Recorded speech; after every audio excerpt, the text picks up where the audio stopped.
আসসালামু আলাইকুম। আশা করি ভালো আছেন। আজকে আমরা দেখব কিভাবে Google ট্যাগ ম্যানেজারে অ্যাক্সেস দিতে হয়। আমাদের ওয়েবসাইটের বিভিন্ন কাজে সার্ভার সাইড ট্র্যাকিং এর জন্য কিংবা ব্রাউজার সাইড ট্র্যাকিং এর জন্য আমাদের GTM এর অর্থাৎ Google ট্যাগ ম্যানেজারের অ্যাক্সেস ডিজিটাল মার্কেটারদের দিতে হয়। তো আজকে আমরা দেখব কিভাবে এই অ্যাক্সেসটা আপনি প্রপারলি ভাবে দিবেন। তো চলুন শুরু করা যাক।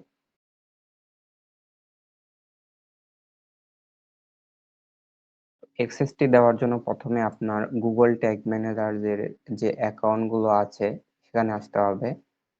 আসার পরে এখানে দেখতে পাবেন যদি আপনার একাধিক কন্টেইনার ক্রিয়েট করা থাকে অর্থাৎ আপনাদের একের অধিক ওয়েবসাইটের জন্য যদি আপনি কন্টেইনার ক্রিয়েট করে থাকেন তাহলে এই জায়গাতে সবগুলো কন্টেইনার দেখতে পাবেন এবং আপনি যে কন্টেইনারের অ্যাক্সেস দিতে চাচ্ছেন ওই কন্টেইনার সিলেক্ট করবেন। সিলেক্ট করলে আপনি Google ট্যাগ ম্যানেজারের ড্যাশবোর্ডে চলে আসবেন অর্থাৎ ওয়ার্ক স্পেসের মধ্যে। দেন এ জায়গাতে দেখতে পাবেন work space version and admin. এখানে অ্যাডমিন এই অ্যাডমিন অপশনে ক্লিক করবেন। অ্যাডমিন অপশনে ক্লিক করার পর এখানে দেখতে পাবেন অ্যাকাউন্ট অ্যান্ড কন্টেইনার। অ্যাকাউন্ট বলতে এই জায়গাতে আপনি যে Google ট্যাগ ম্যানেজারে যে অ্যাকাউন্ট ক্রিয়েট করছেন ওই অ্যাকাউন্টটা দেখাবে এবং ওই অ্যাকাউন্টের আন্ডারে যদি আপনি অনেকগুলা কন্টেইনার ক্রিয়েট করে থাকেন তাহলে এই জায়গা থেকে যদি আপনি অ্যাকাউন্ট লেভেল থেকে ইউজার ম্যানেজমেন্ট থেকে কাউকে অ্যাক্সেস দেন তাহলে ওই প্রত্যেকটা কন্টেইনারের অ্যাক্সেস তার কাছে চলে যাবে। কিন্তু আপনি যদি আপনার নির্দিষ্ট ওয়েবসাইটের কাজ করার জন্য বা স্পেসিফিক কন্টেইনারের অ্যাক্সেস দিতে চান তাহলে এখানে কন্টেইনার দেন ইউজার ম্যানেজমেন্ট এই অপশনটা ইউজ করবেন। তো আমি ২ অপশন থেকেই দেখিয়ে দিচ্ছি। তো প্রথমে অ্যাকাউন্ট লেভেল থেকে দেন অ্যাকাউন্ট লেভেলে আসার পরে এখানে নিচে দেখতে পাবেন ইউজার ম্যানেজমেন্ট এর মধ্যে ক্লিক করতে হবে। এর মধ্যে ক্লিক করলে উপরে দেখতে পাবেন একটা প্লাস আইকন রয়েছে।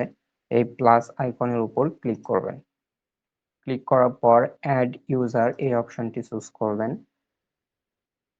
চুজ করার পর এখানে ইমেল অ্যাড্রেস দিতে বলতেছে।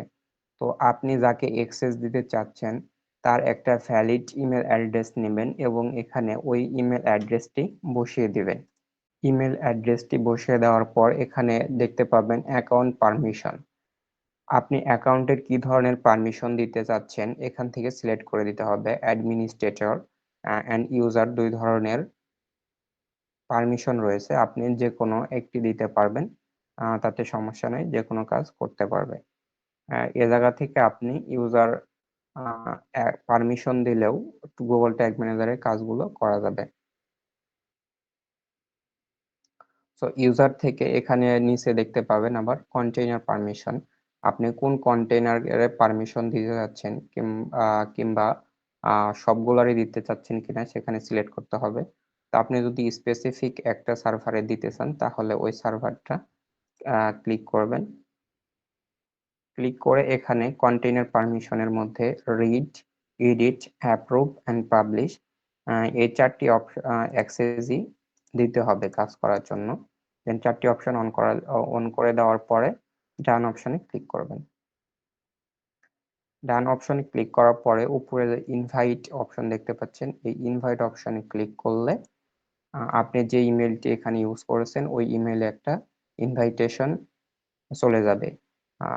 যাকে অ্যাক্সেস দিচ্ছেন সে যদি ইনভাইটেশনটা গ্রহণ করে তাহলে এখানে হ্যাজ অ্যাক্সেস দেখাবে। ইনভাইটেশন পেন্ডিং লেখাটি তখন উঠে যাবে। তো এখন আপনি যদি শুধু স্পেসিফিক আপনার একটি নির্দিষ্ট কন্টেইনারে অ্যাক্সেস দিতে চান তাহলে আপনি এ জায়গাতে কন্টেইনারে আসার পরে ইউজার ম্যানেজমেন্ট এই অপশনে ক্লিক করবেন। এই অপশনে ক্লিক করার পর উপরে ওইটার মতোই দেখতে পাবেন প্লাস আইকন। এই প্লাস আইকনের উপর ক্লিক করবেন দেন অ্যাড ইউজার এই অপশনটা চুজ করবেন। করার পর এখানে আপনি যাকে অ্যাক্সেসটা দিতে চাচ্ছেন তার ইমেল দিয়ে দিবেন এবং কন্টেইনার পারমিশন হিসাবে রিড, এডিট, অ্যাপ্রুভ সবগুলোই দিয়ে দিবেন। দেন ইনভাইট অপশনে ক্লিক করবেন। তাহলেই তার কাছে ইনভাইট চলে যাবে। সো ভিডিওটি যদি ভালো লেগে থাকে লাইক, কমেন্ট, শেয়ার করে পাশে থাকবেন। সাবস্ক্রাইব করে পাশে থাকা বেল আইকনটি চেপে দিতে ভুলবেন না।